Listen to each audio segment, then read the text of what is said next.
Fortune favors the bold, my mother used to say. But sometimes the bold are just desperate. Baltimore in winter has a way of seeping into your bones. Salt-crusted sidewalks, hunched shoulders under cheap jackets, the echo of ship horns across gray water. This city didn't do second chances.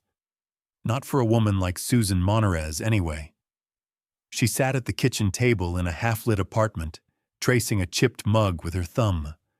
Bills fanned out before her. Overdue, urgent, final notice. On the counter behind her, the last of her jewelry, a silver necklace, 2 gold hoops, rested atop a battered wallet. The place felt emptier with each item sold, less like a home, more like a memory she could no longer afford. Lucas was drawing at the table, his feet swinging above the cracked linoleum. 10 years old, solemn eyes, careful hands. He colored quietly, as if not to disturb the heavy silence. Each stroke of crayon sounded impossibly loud. The day Susan lost her job, the company's logo was still taped to the office window. She'd stood in a row with men twice her size. The foreman's voice clipped as he handed out envelopes. "Sorry, Susan. That's the way it goes." She'd nodded, teeth set, too proud to beg. 37 years old and out of work before Christmas. The eviction notice had come 2 weeks later. The landlord apologetic but firm. She'd pawned her tools, sold the last wedding gift she still owned, even hawked her winter coat for gas money. Marcus, old friend, more like a brother, had pressed a wrinkled 500 bill into her hand the night before. "Pay me back when you're rich, Nina." She laughed then, but it echoed strangely in the empty apartment. Desperation makes strange ideas look like hope. On a Sunday, Susan found herself at the city docks, following rumors more than sense. The harbor wind cut through her sweater, carrying the smell of diesel, brine, and something older, iron rusting, secrets leaking into dark water. There she saw it, Paloma Dawn. The ship hunched against the dock, all pitted steel and peeling paint. Name faded to a whisper on her hull. "Haunted," the dockhand muttered, spitting tobacco as he walked by. "You don't want that one, lady. She eats people." Susan had heard the stories. Bad luck, missing crews, one owner after another dying broke or strange. The kind of tale city kids dared each other to repeat at midnight. The price on the ship was almost a joke. A few $1,000s for a cargo vessel twice the length of a city bus. It sat empty, except for rumors and rot. But Susan saw something else, a last chance. She spent the night on the internet, searching, comparing, bargaining in DMs with the ship's owner. "No one else wants her," the old man wrote. "She's yours if you have the cash." She did, barely, after selling the last of what she owned, borrowing from Marcus and emptying every account. Lucas didn't ask where the money had come from. He just watched her pack, hands careful on his favorite red jacket. A week later, Susan stood at the port office, pen shaking as she signed the deed. She pressed her thumb to a greasy fingerprint card, hands cold but steady. The clerk gave her a strange look. "You sure about this? No returns, no repairs?" Susan nodded. "I'll take her as she is." Outside, she stared at the Paloma Dawn. Wind snapped at her hair. Lucas tucked his hand into hers. "Is it really ours, Mama?" "It is now." She didn't mention the rumors. Instead, she talked about adventure. "You ever seen the inside of a ship, Lucas? Like a maze. Maybe there's treasure." He grinned, showing a missing tooth. "Maybe ghosts." She smiled, but her eyes were tired. "If there are ghosts, we'll just have to be braver than they are." The first night, they slept on mattresses dragged from the apartment, tucked inside a borrowed van beside the ship. The Paloma loomed outside the windshield, her shadow swallowing the light from the docks. Susan watched ice form on the glass, breath rising in clouds. She wondered if she was out of her mind, but she didn't let Lucas see her fear. A crow landed on the ship's rail, cawing into the dusk. The dockhand passed again, eyes flicking to Susan and the boy. "Ship's yours now?" he asked. She nodded. He looked at her for a long time, pity and something like respect in his gaze. "You take care. She don't like being alone."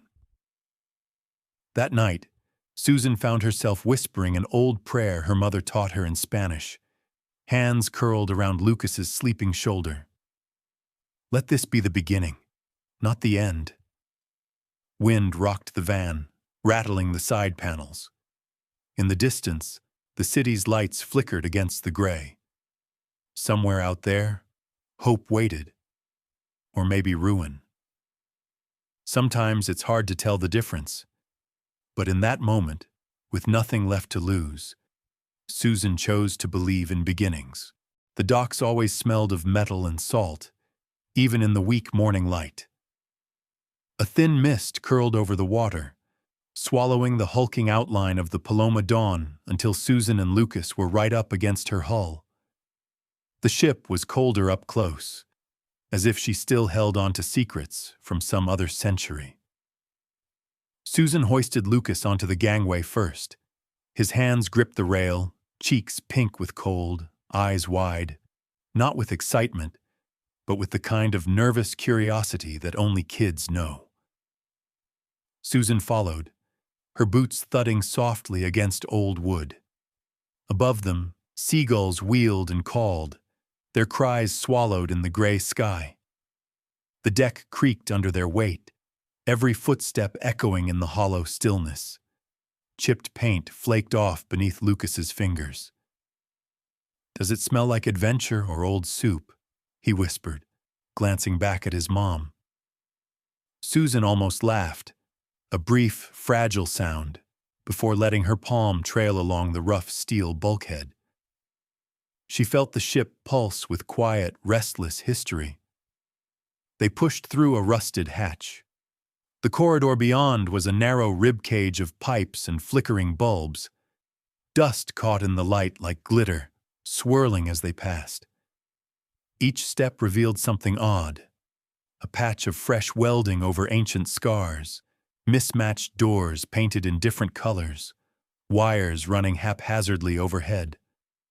Somewhere deep inside the walls, a pipe thudded, too rhythmic for a ship at rest. Susan paused, hand resting on Lucas's shoulder. "It's just old pipes," she said, though her voice sounded thin. On the main deck, Susan set down her battered duffel bag.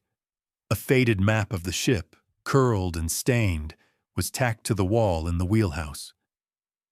Lucas ran his finger over the paths, tracing lines toward the captain's quarters. "Why is it shaped like a bird?" he asked. The outline did look like outstretched wings. "Paloma means dove," Susan answered, her voice soft.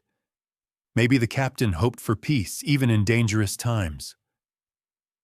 The silence felt heavier here, as if even the ship itself was holding its breath. In the captain's quarters, a wall of old brass instruments stared back at them.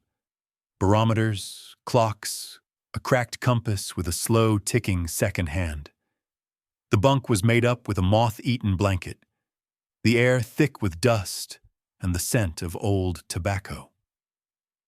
Lucas fiddled with a loose floorboard, looking for lost coins or maybe just something that proved people had lived here before. Susan opened a drawer. Inside, she found a pocket knife, a spool of twine, an empty bottle wrapped in an oily rag. She pocketed the knife and set the twine aside for later. Lucas, meanwhile, had wandered to a crooked painting above the desk. It showed a cargo ship at sea, a storm gathering in the background, the sun almost swallowed by clouds. He tugged at the frame, and something behind it shifted, a hollow sound, not quite right. "Mom!"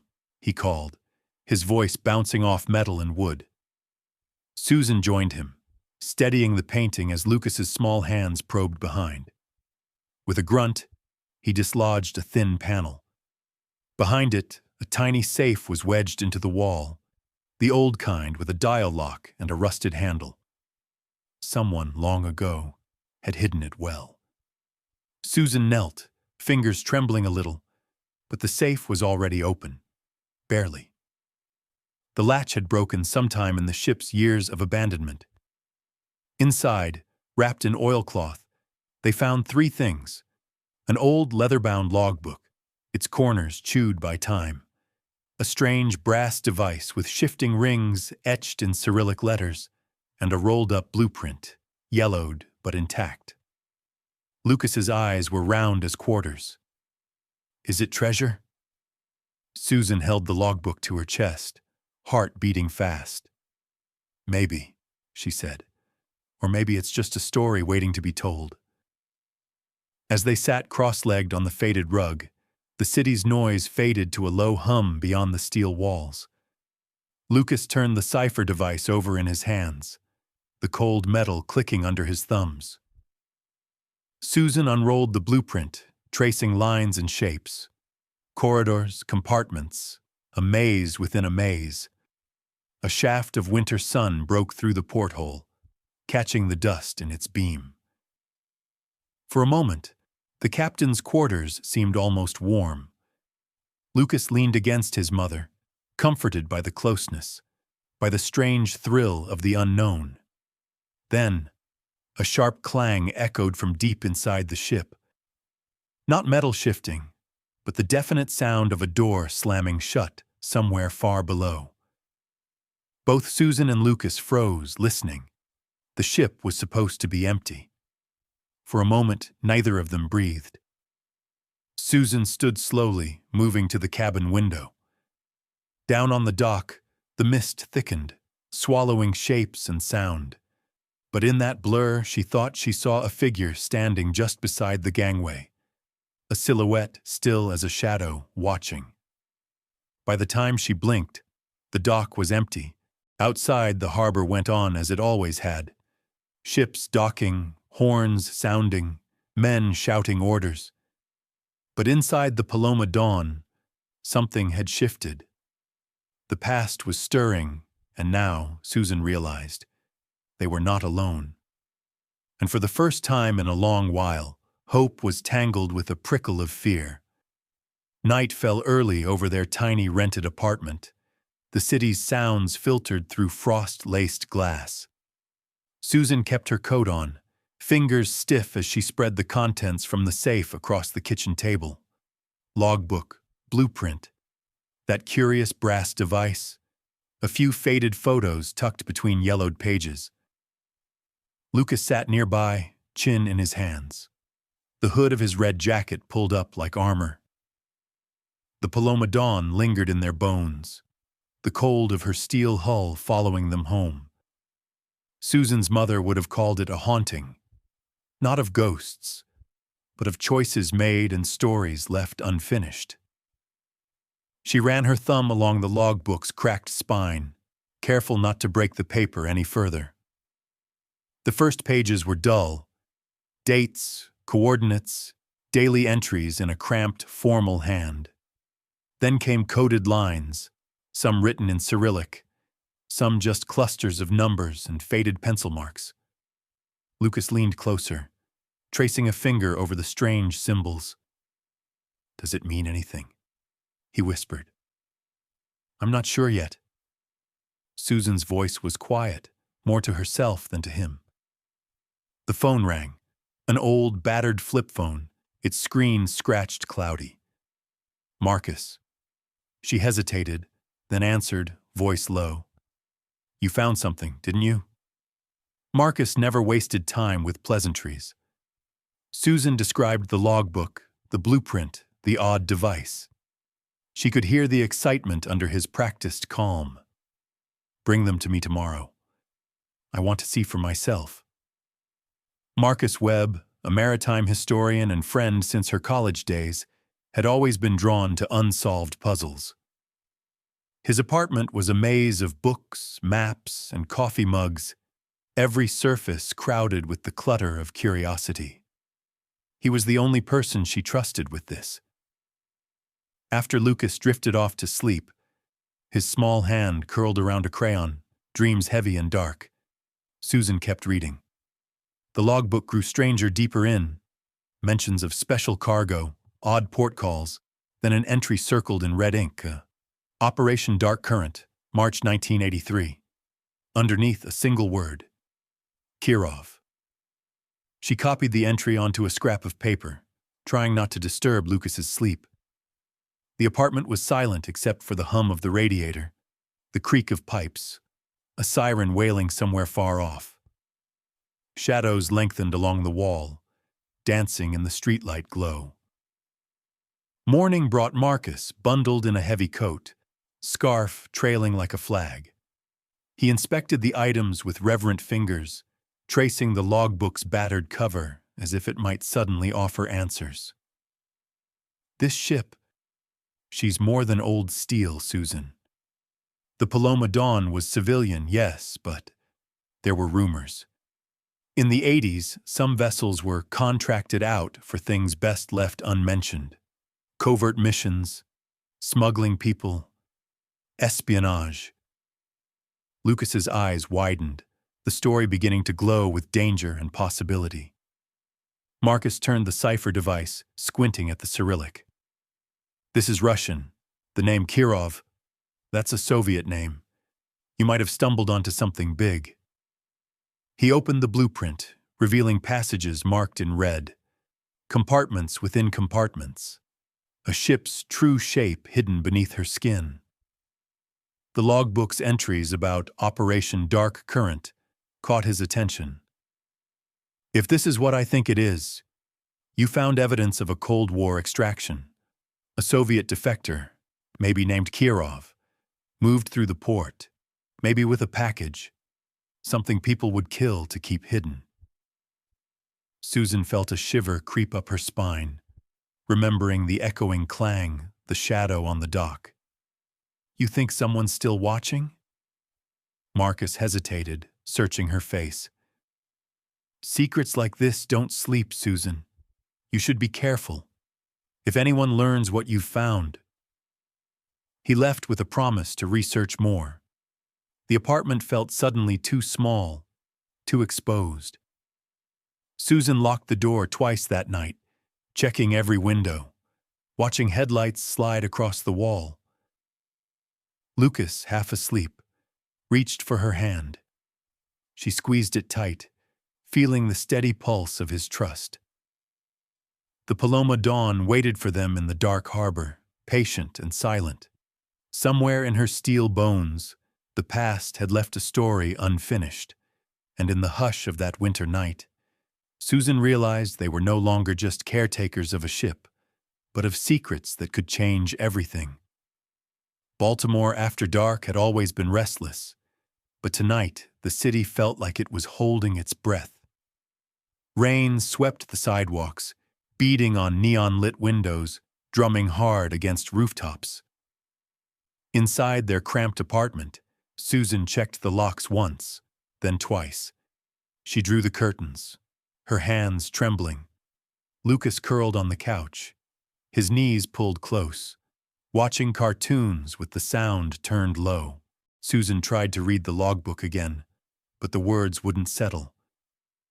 The strange name, Kirov, echoed in her mind, circling like a storm. From the kitchen window, she could see the blurred outlines of the harbor cranes, steel arms frozen against the sky. Somewhere in the distance, a siren wailed and then faded into the steady hiss of rain. She made tea, the mug warm between her hands, the steam rising and swirling. The blueprint, now taped to the wall, fluttered in the draft. Her phone vibrated. Marcus, texting updates from his hospital bed. He'd been attacked at the library earlier that evening, blindsided while combing archives for any mention of Paloma Dawn and Operation Dark Current. Still alive, don't worry. But someone wanted me out.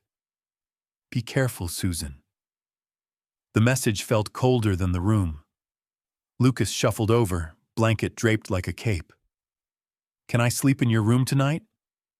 She nodded, brushing his damp hair back from his forehead. "Just tonight, okay?" But her words didn't carry conviction, not with the knot tightening in her chest. It started with small things.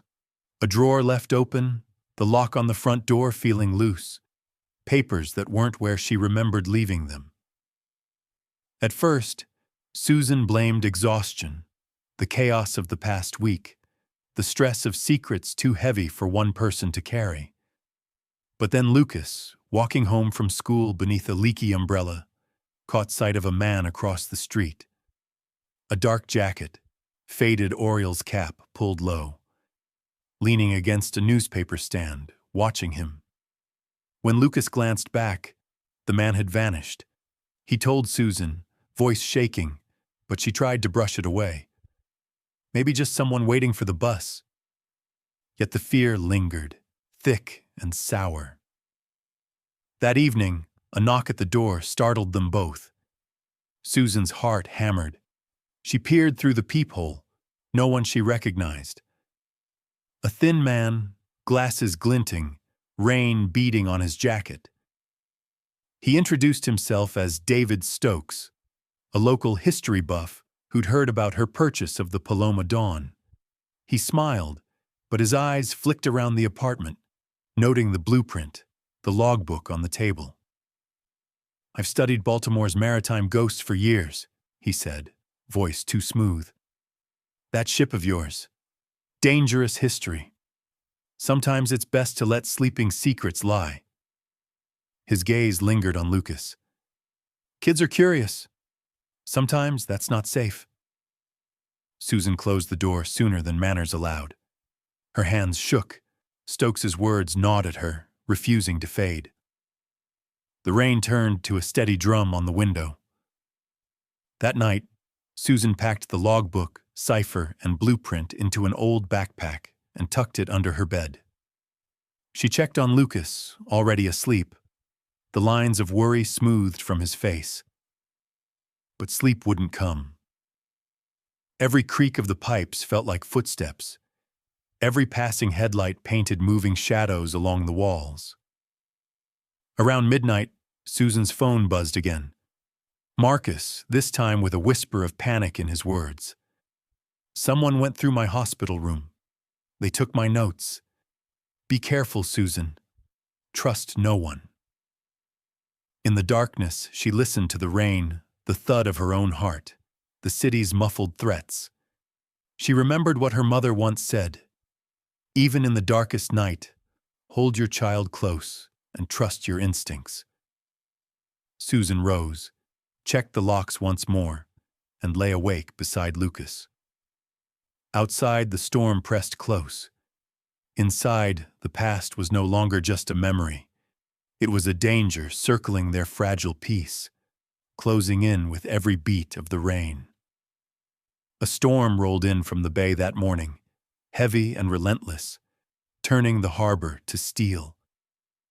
Susan gripped Lucas's hand as they hurried down the slick dock, rain slashing sideways into their faces. She didn't look back, her mother's old warning echoing somewhere in the back of her mind. "Don't feed the shadows with fear. Just keep your child close and walk forward." The Paloma Dawn waited ahead, hulking and stubborn in the downpour. Her decks empty except for the puddles and the echo of their steps. They boarded in silence. The ship felt colder than before, the kind of cold that settled beneath your skin. Water dripped somewhere far inside, a steady pulse against steel. Susan used the blueprints, tracing the route to the engine room. Metal ladders, wet and slippery, took them lower, her heart pounding with every clang of her boots. She looked at Lucas, his jaw set, his free hand squeezing a shiny coin, the same one his grandmother gave him years ago. She remembered tucking it in his jacket for luck before the move. He caught her gaze and offered a faint smile, brave, but small. Down in the bowels of the ship, the light from Susan's flashlight shook as she found the blank wall on the blueprint. Lucas ran his hands along the metal, searching for something. A seam. A catch. Suddenly he froze. "Mom, I hear something." His voice was a whisper, thin as the wind. Susan listened. A distant shuffling, like someone, or something, moving on the deck above. She forced herself to focus, running her fingers along a barely there groove in the steel. Her pocket knife fit neatly into a hidden slot. The panel groaned open, hinges creaking. A tight crawl space waited, thick with dust and old rope. Lucas went in first, crawling quickly, coin still clutched tight in his palm. "If anything happens, you hold on to this," Susan whispered, pressing the chain from her own neck, a simple silver medallion, her mother's blessing, into his hand. He nodded solemnly, stowing both in his pocket. Inside the cramped space, they found an old trunk wedged beneath rags and brittle papers. Lucas knelt beside it, trembling with anticipation and fear. "Are we safe, Mom?" he asked, voice small, searching her eyes. She knelt beside him. "We're together. That's what matters." She wished she could promise more. The lock on the trunk was almost rusted through. Susan pried it loose. Inside, stacks of documents in oilcloth, microfilm, ledgers with strange numbers, and a silver locket. She opened it. Inside, a faded photo of a little girl, Elena Kirov, her name scratched in a trembling hand. Beneath the ledgers, they found a battered envelope. Lucas peered inside, eyes widening as Susan counted the bonds, transfer records, and international bank forms. The sum was dizzying. $300 million black funds meant for secrets and shadows. Her hands shook. Lucas stared at her. "Does this mean we're rich?" he asked, hope and fear tangled in his words. Susan shook her head gently. "It means we're in danger, and we have a choice to make."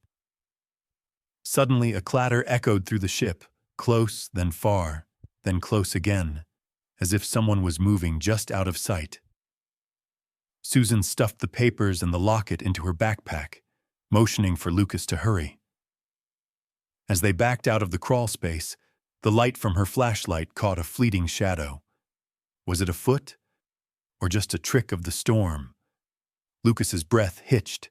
He pressed the coin into her hand, palm sweaty and cold. They hurried back up the ladder, hearts racing. Above, the ship groaned and shifted in the wind. For a split second, Susan glanced through a porthole and thought she saw a silhouette moving down the dock, coat flapping in the rain. The shape paused, as if looking up at her, then slipped into the mist. On deck, the wind howled and rain lashed their faces. Lucas shivered, clutching the coin and medallion. Susan wrapped an arm around his shoulders. For a moment, they just stood there, pressed together, two small figures against the immensity of steel, storm, and secrets. Susan didn't know what would happen next, but she remembered her mother's words. "You step into the dark to protect your child. Sometimes that's the only way to bring them into the light." As the storm raged, the Paloma Dawn creaked and settled beneath their feet. Inside her backpack, $300 million in Cold War secrets waited. But the real weight Susan felt was not money. It was the responsibility of what came next. She looked down at Lucas, brushing rain from his hair, and wondered, if you found the past in your hands, would you risk everything for the truth? Marcus's hospital room was lit by the flat gray of a Baltimore morning, the kind of light that made every line on his face stand out. Susan sat beside the bed, the backpack with all their secrets wedged tight beneath her chair. Lucas perched at the window, tracing raindrops as they trickled down the glass, coin and medallion still gripped in his palm. It felt strange to bring the past into a place meant for healing. Susan thought of her own mother, the way she'd once folded hospital corners into every sheet, making a fortress of softness against the world. Here, the beeps and distant voices became the soundtrack for their next move. Marcus's hands trembled as he opened the logbook and cipher device. "Still can't believe you two found all this," he muttered, voice thin from the pain meds. "It's like something out of a Cold War movie." He started with the logbook, reading the careful English and the cryptic Russian, every page a puzzle. Lucas leaned in, wide-eyed, quietly asking about the photo of the little girl. Marcus turned the locket in his fingers, eyes going distant. "Elena Kirov," he murmured. "Her father, Dmitri, was a Soviet defector. This ship was his way out." As the hours passed, the puzzle came into focus. Marcus and Susan, their heads bent together over the blueprints and microfilm, pieced together a hidden history. The Paloma Dawn had ferried not just cargo, but people, ghosts moving through the city's veins. Operation Dark Current, the logbook revealed, had been a secret extraction, Kirov and a package worth fortunes. Marcus traced the coded ledger, his finger pausing on a single name. David Stokes. A chill passed through Susan. She remembered the man at her door, his gaze too careful, his warnings too pointed. Marcus's voice dropped. "David Stokes was CIA, but after the extraction, he vanished. My guess? He betrayed Kirov, tried to take the fund, then disappeared into the bureaucracy." Marcus held up the locket. "This belonged to Elena, Kirov's daughter. She went missing after that night. Someone didn't want witnesses." Lucas's hand crept into Susan's, his grip fierce. "Why do people do things like that?" he whispered. Susan had no answer. She brushed his hair back gently, feeling the weight of every generation in her touch. "Sometimes people are scared," she said. "Sometimes they want things they shouldn't.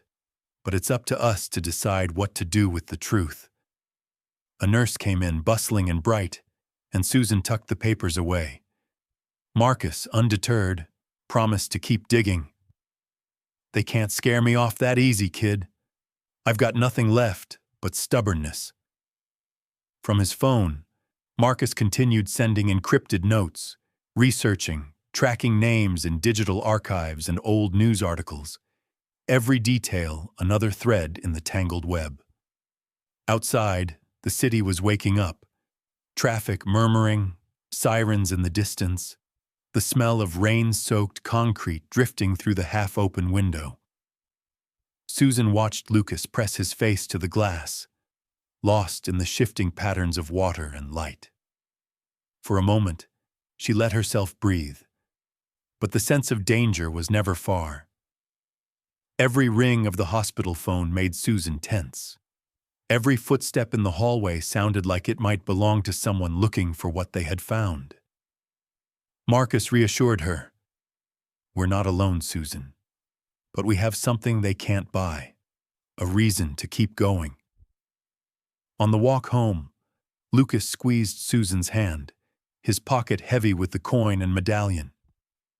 "Are you scared, Mom?" She looked down at him, the city's neon and gray reflected in his eyes. "Yes," she admitted, "but being scared doesn't mean we stop. Sometimes it means we're exactly where we need to be." That night, as they returned to their small apartment, Susan locked the door and double-checked every window. The Paloma Dawn, patient and watchful in the stormy harbor, waited for them. In her steel bones, the ship held stories of betrayal, hope, and the fragile courage it takes to face the past, even when it means standing against the shadows. And Susan, her son beside her, resolved that whatever secrets they uncovered, they would not run. Not anymore. The storm came back with a vengeance that night, battering Baltimore's waterfront, wind howling through the shipyard.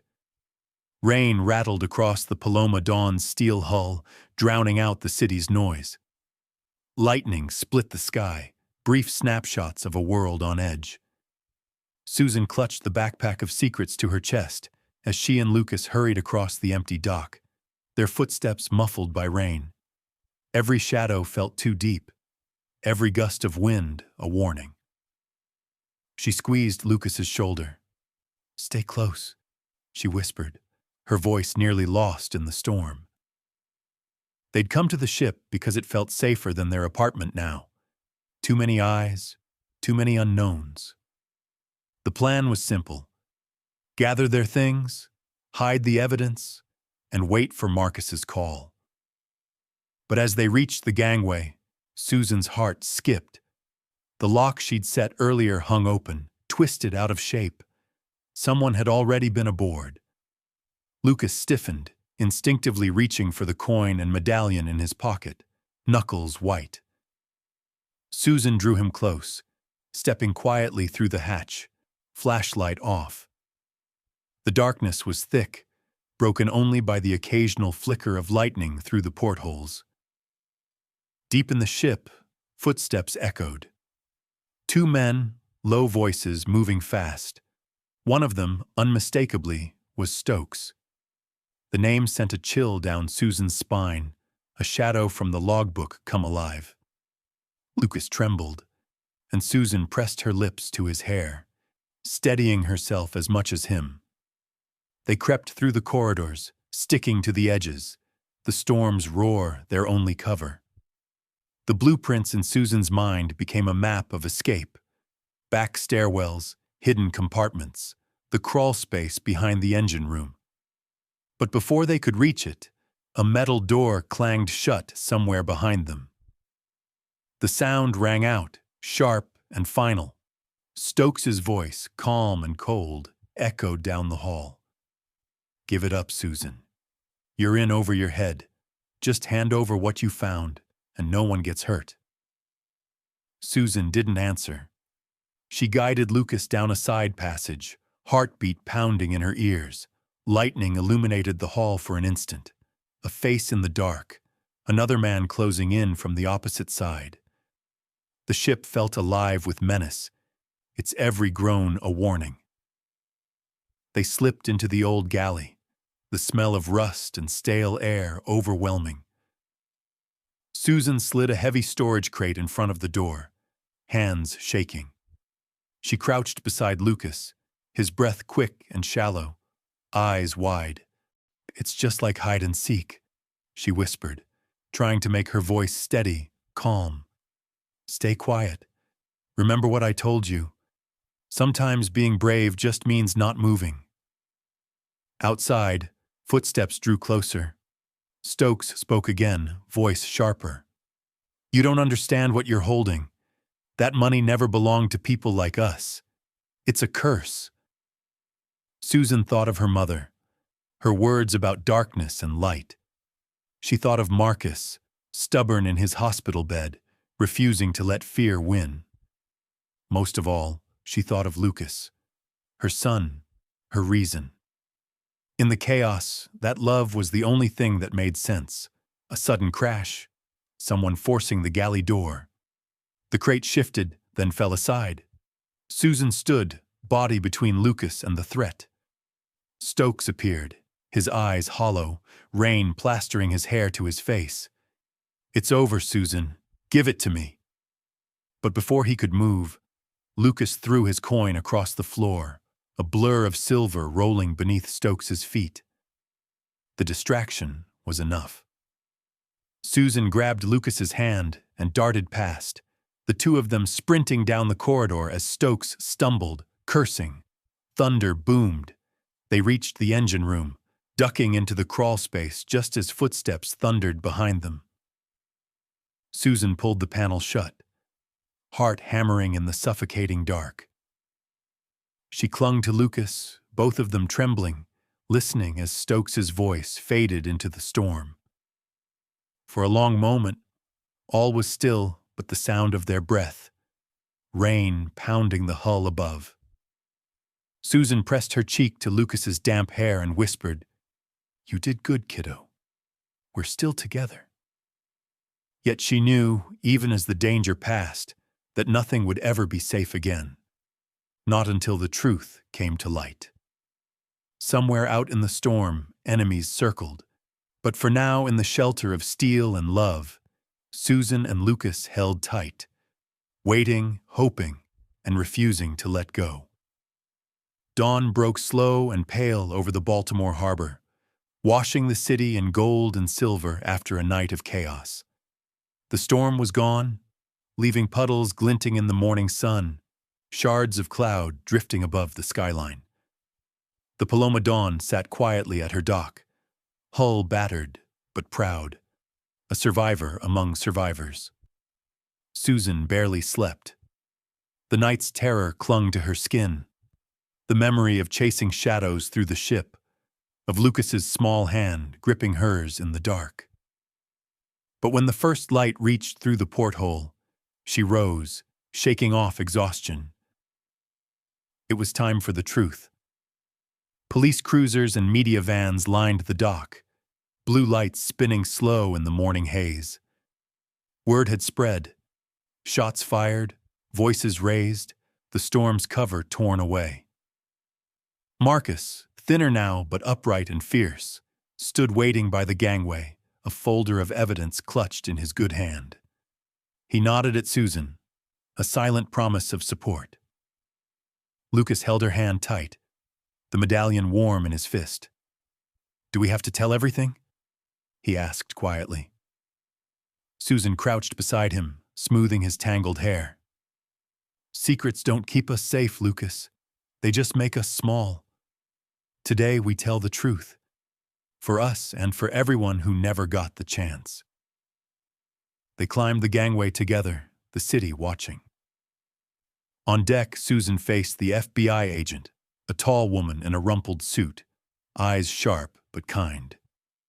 Susan opened her battered backpack, laying out the ledger, the microfilm, the faded locket. The agent listened, asked questions, took careful notes. The evidence was overwhelming. Transfer records, names, dates, bearer bonds, pieces of a hidden history. Marcus provided the final threads, old contacts, coded messages, files he'd risked his safety to gather. The story came into focus, Operation Dark Current, the betrayal of Kirov, the fate of Elena, and the missing fortune. Lucas told his part, voice small but clear, describing the night in the engine room, the crawl space, the storm. When he faltered, Susan's hand steadied his back, her presence a silent shield. The crowd on the dock grew. Neighbors, reporters, dock workers, even a few old sailors who remembered the Paloma Dawn's heyday. They listened as the story unfolded, their faces changing from suspicion to awe to something softer, respect. A hush fell as the FBI agent turned to Susan. "You've done a brave thing. This won't be easy. There are people who will want this buried, but you did right by your son and by every family hurt by these secrets." Susan nodded, relief and uncertainty washing through her in equal measure. She reached for Lucas's hand, his fingers tightened around hers, anchoring her in the whirlwind. Across the harbor, sunlight struck the water, blinding and clean. The authorities began cataloging the evidence, officers moving with careful urgency. Reporters snapped photos, questions tumbling in the breeze, but Susan kept her focus on Lucas. He looked up at her, tired but proud, eyes reflecting the sky. Marcus leaned in, his voice rough. "It's over, Susan. Or at least the worst is. You did what no one else could." For the first time in days, Susan let herself breathe. She felt the aches and bruises, the exhaustion in her bones, but beneath it all, a weight lifting.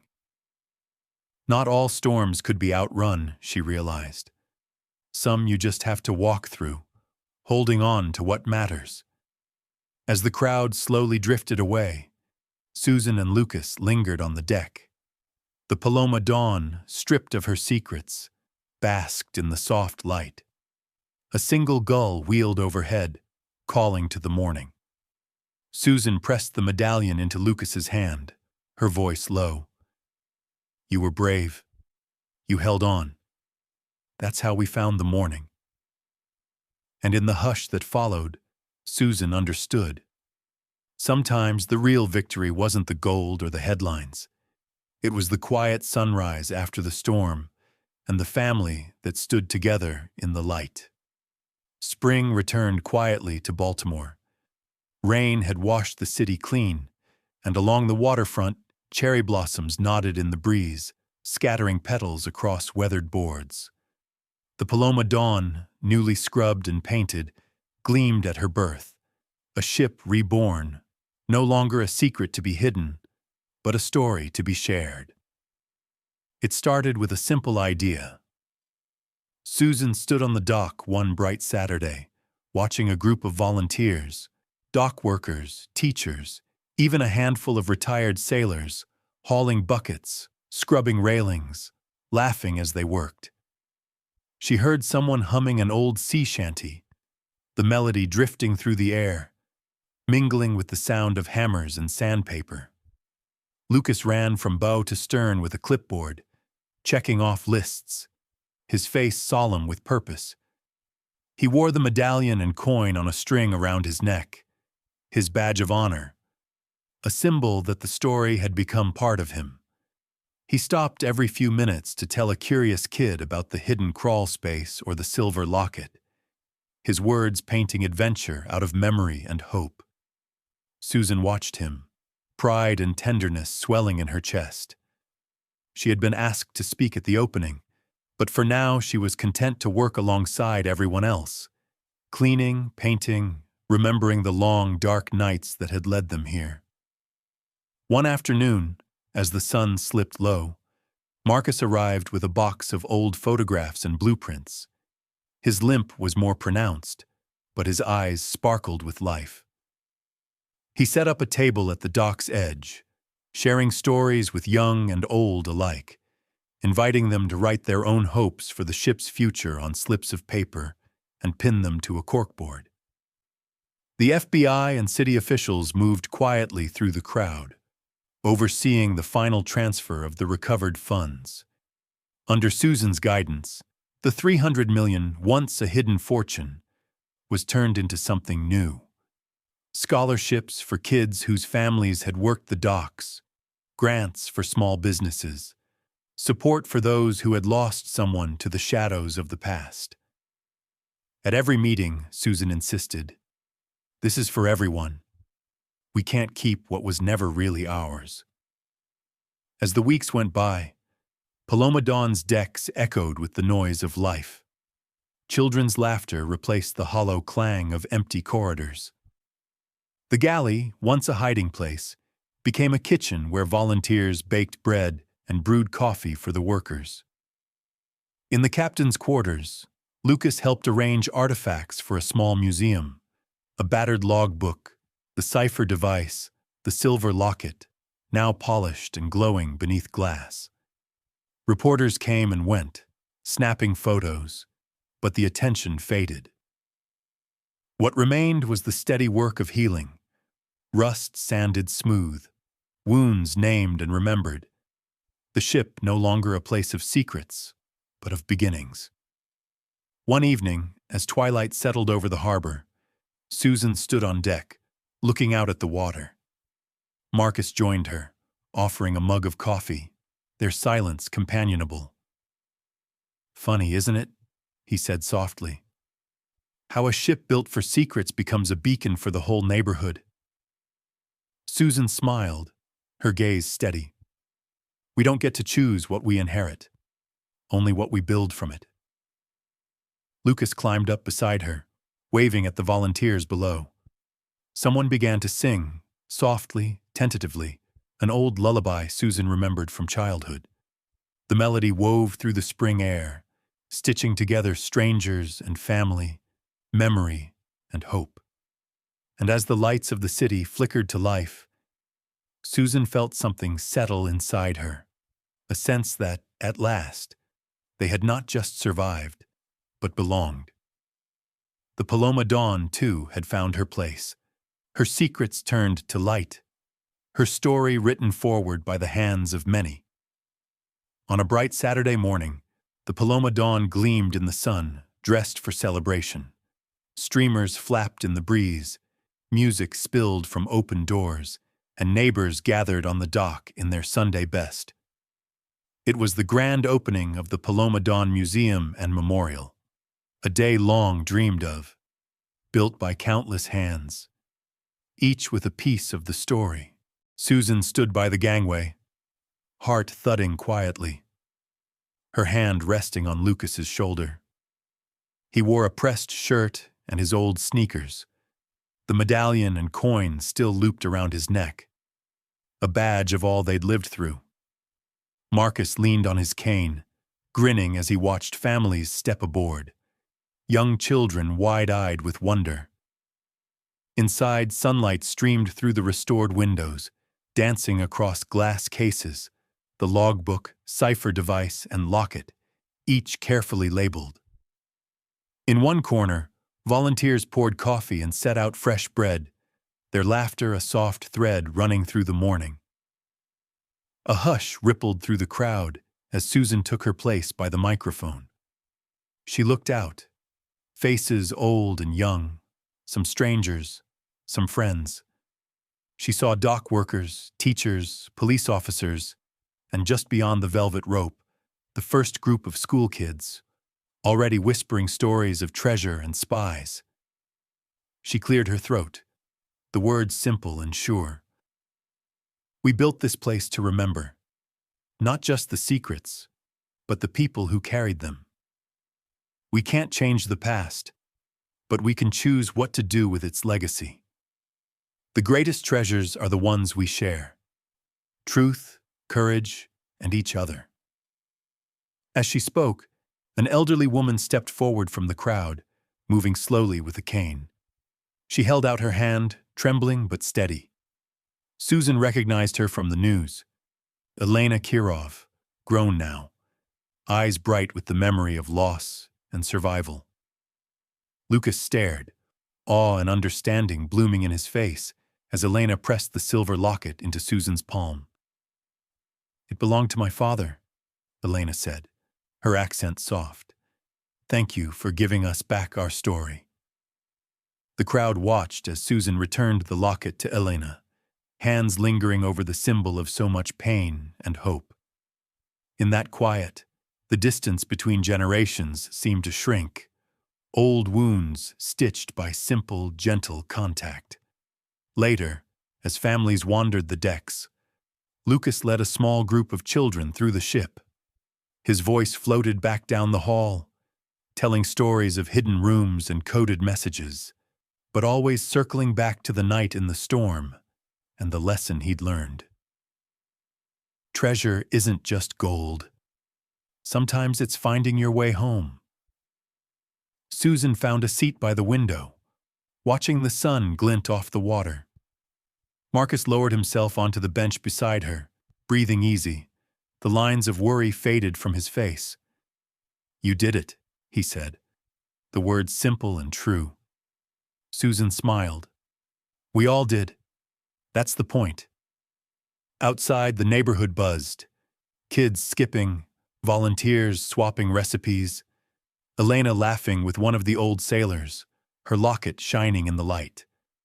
The Paloma Dawn, once haunted by secrets, now rang with life, her steel bones warmed by new memories.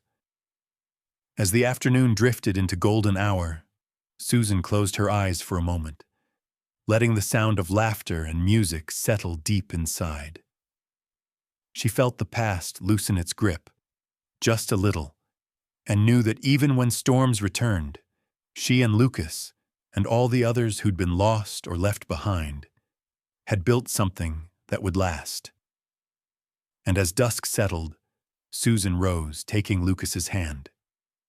Together they stepped onto the deck, the city lights flickering to life around them.